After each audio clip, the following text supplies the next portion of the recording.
one thing that I've come to see over the last few decades in my own personal life, as well as in my clinical practice, is that we all have aspects of our experience which remain unfelt and unprocessed, which are held deep in the body, and what is sometimes referred to as the somatic unconscious.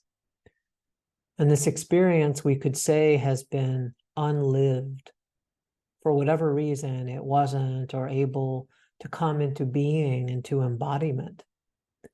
And so it's held in our muscles and our cell tissue, in our bellies, in our hearts, in our nervous systems, or in more psychological language, it's located in underground storage, what's often referred to as the shadow.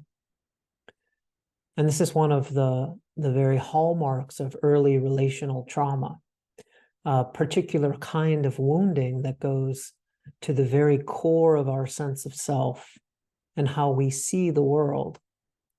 Whether that arises by way of insecure attachment or narcissistic injury or an inadequate holding environment, all of which we'll speak about, but any of the variety of ways that we were denied the life of a child, of an individual soul who is coming into being, and the natural, causeless joy, wonder, and awe that goes with that.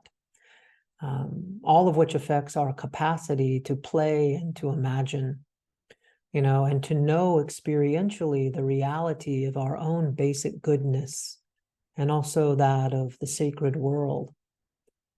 And so much of our unprocessed or unmetabolized past experience remains unfelt, unverbalized, unintegrated, and therefore ungrieved, and just sort of becomes frozen and crystallized within the shadow. And what we sometimes refer to as the time machine of early relational wounding, where pieces of soul come to dwell and take up residence, as the home of that little one who wasn't fully allowed here. Not to mention, of course, the losses and betrayals and traumas we all have later in life as adults. The falling away of an old dream, the dream of me and the way my life was supposed to turn out. The person who was supposed to always be by my side, a body that was supposed to always be healthy, the meaningful work that I was supposed to have, a psyche that was never supposed to feel anxious or depressed or lost or uncertain, a life that was never supposed to fall apart. It's important to remember that in the cycle of death and rebirth, which we might see as the archetypal basis of all healing and spiritual transformation, there are two aspects to that cycle, each being an equal partner or companion on the path of an embodied wholeness. There's death, which we're speaking about here alchemically or metaphorically, where a part of ourselves, an aspect of the soul, falls away. It can no longer accompany us on our journey.